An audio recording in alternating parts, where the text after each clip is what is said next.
Gecələr yuxunuzu qaçıran, gün ərzində enerjinizi tükədən o daxili səs var ha, narahatlıq. Düşünürəm ki, hamımıza çox tanışdı. Yaxşı, bəs sizə desəm ki, ondan qurtulmağın, onu idarə etməyin yolları var. Elə bugün Dale Carnegie'nin bütün dünyada milyonlarla insana kömək etmiş o məşhur kitabına baş vuracağıq. Narahatlığa son qoyub həyata başlamaq. Gəlin birlikdə zamanın sınağından çıxmış strategiyalar araşdıraq.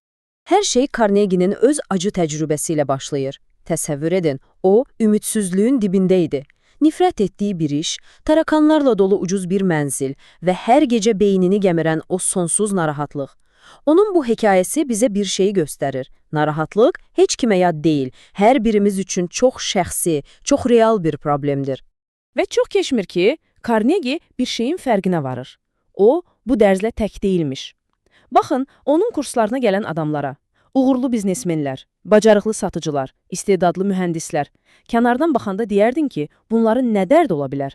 Amma hamısı, istisnasız hamısı, daxildə eyni düşmənlə, yəni narahatlıqla boğuşurdu. Bax bu kəşf onu məcbur etdi ki, konkret bir həll yolu axtarsın. Deməli, o dövrdə heç bir kitabda, heç bir yerdə praktik bir həll yolu yox idi. Bəs Carnegie nə etdi? Öz cavablarını tapmaq üçün bənzərsiz bir laboratoriya yaratdı. İndi bu rəqəmlərə bir baxın, hər şey o qədər aydın izah edir ki, təsəvvür edin, o dövrdə New Yorkun ictimai kitabxanasında bakteriyalar haqqında tam 189 kitab var idi. Bəs bəşəriyyətin ən böyük bəlalarından biri olan narahatlıq haqqında cəmi 22 dənə. Yəni, problem nəhəngdir, amma həll yolu axtaranlar üçün məlumat demək olar ki, yox səviyyəsindədir. Dəhşətli bir reallıq idi, hə? Baxın, Carnegie'nin bu prinsipləri elə-belə kabinetdə oturub yazılan quru nəzəriyyələr deyil heç də. Onun laboratoriyası elə öz sinif otaqları idi. Minilərlə insan ora gəlirdi, öz real, canlı hekayələrini danışırdılar, fərqli strategiyaları yoxluyurdular, nəyin işə yaradığını, nəyin yaramadığını birlikdə tapırdılar. Başqa sözlə, bu kitab masanın arxasında yox, həyatın düz içində, real insanların təcrübələri ilə yazılıb. Yaxşı, bəs bu unikal laboratoriyada hansı səhərli formullar ortaya çıxdı? Gəlin indi narahatlığı məğlub etmək üçün ən güclü vasitələrin bir neçəsini nəzər salaq. İlk və ən vacib prinsiplərdən biri məşhur həkim Sir William Osler'in hekayəsindən gəlir. Gənc bir tibb tələbəsi olanda o, gələcək barədə o qədər narahat idi ki, imtahanlarına belə hazırlaşa bilmirdi. Demək olar ki, gələcəyin dumanı içində boğulurdu. Və bir gün təsadüfən rastlaşdığı bu cümlə onun bütün həyatını dəyişdi. Osler'in kəşf etdiyi o güclü ideya isə budur. Günü möhürlənmiş bölmələrdə yaşamaq. Təsəvvür edin, okeanda gedən böyük bir gəmi. Təhlükə anında kapitan düyməni basır və gəminin ayrı-ayrı hissələri su keçirməz ara kəsmələrlə bir-birindən ayrılır. Osler deyir ki, biz də eynisini etməliyik. Keçmişlə, yəni dünənli olan qapını möhkəm bağlamalıyıq, gələcəklə, yəni sabahlı olan qapını da. Bizim yeganə işimiz bugünün, bax bu anın içində yaşamaqdır. Əsl dinclik yalnız belə tapılır. Yaxşı, bu qayda gündəlik kiçik qayğılar üçün əladır. Bəs o böyük, insanı iflic edən, sadəcə bugün yaşa deməklə keçməyən narahatlıqlar necə olsun? Hə, bax bu sual bizi Carnegie'nin daha güclü bir texnikasına gətirib çıxarır. Bu, artıq həyatımızı alt-üst edə biləcək böhranlar üçündür. Baxın, bu narahatlıq üçün sehirli formuldur. Cəmi 3 addım. Gəlin bunu mühəndis Ulysses Carrier'in hekayəsi ilə anlayaq.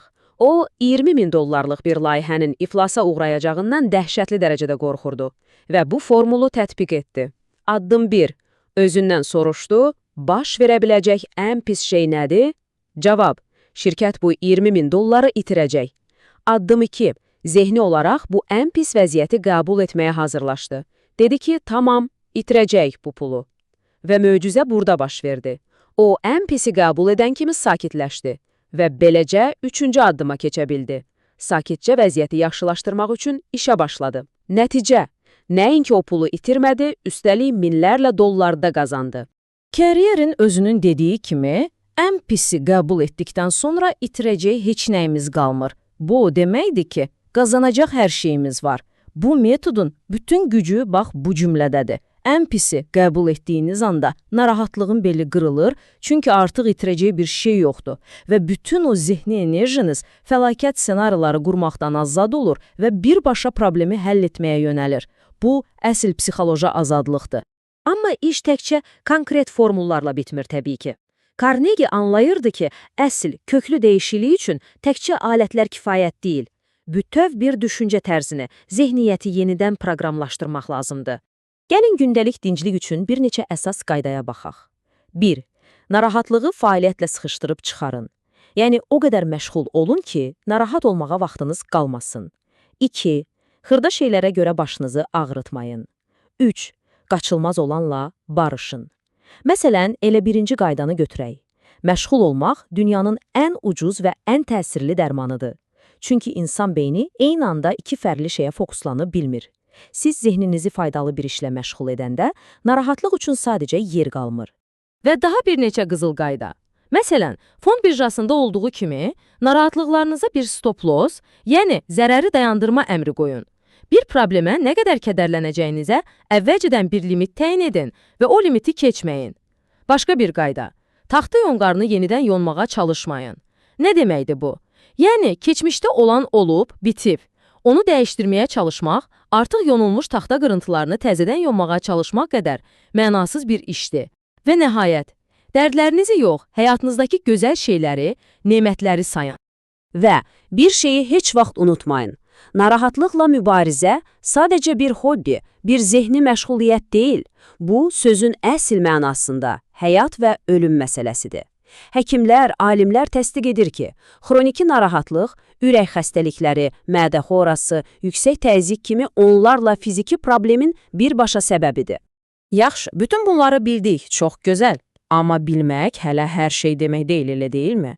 Əsl çətinlik, bütün bu ideyaları gündəlik həyatımıza tətbiq edib, onları vərdişə çevirməkdir. Sevindirici xəbər odur ki, Carnegie bunun üçün də bizə aydın bir yol xəritəsi verir. Deməli, prinsipləri vərdişə çevirmək üçün nə etməliyik? Birincisi, dəyişmək üçün dərin, çox güclü bir istəyiniz olmalıdır. İkincisi, bu ideyaları unutmamaq üçün onları davamlı olaraq oxuyun, təkrar edin. Üçüncüsü, hər bir kiçik fürsətdə bu prinsipləri tətbiq edin.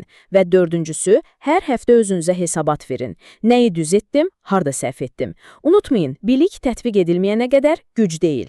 Bu kitab bir dəfə oxuyub rəfə qoymaq üçün deyil. Bu, hər gün məşq etmək üçün bir bələdçidir. Və bütün bu kitabın fəlsəfəsi əslində bu məşhur duada cəmlənib. Tanrım mənə dəyişdirə bilməyəcəyim şeyləri qəbul etmək üçün dinclik, dəyişdirə biləcəyim şeyləri dəyişdirmək üçün cəsarət və ikisi arasındakı fərqi bilmək üçün müdriklik bəxş et. Baxın, hər şey bu qədər sadədir. Nəzarətimizdə olmayanları qəbul etmək, nəzarətimizdə olanlar üçün mübarizə aparmaq və bu ikisinin fərqini anlamaq. Narahatlığa qalib gəlməyin əsl açarı, əsl sirri məhz budur. Sonda isə hər şey bu bir cümləyə gəlib çıxır. Həyatımız düşüncələrimizin yaratdığıdır. Xoşbəxtlik də, bədbəxtlik də, narahatlıq da xaricdə baş verən hadisələrdən asılı deyil. Yalnız və yalnız bizim o hadisələrə verdiyimiz reaksiyalardan asılıdır. Ona görə də əsas sual budur. Siz öz daxili dünyanızın sürkanı arxasına keçib onu idarə etməyə hazırsınızmı?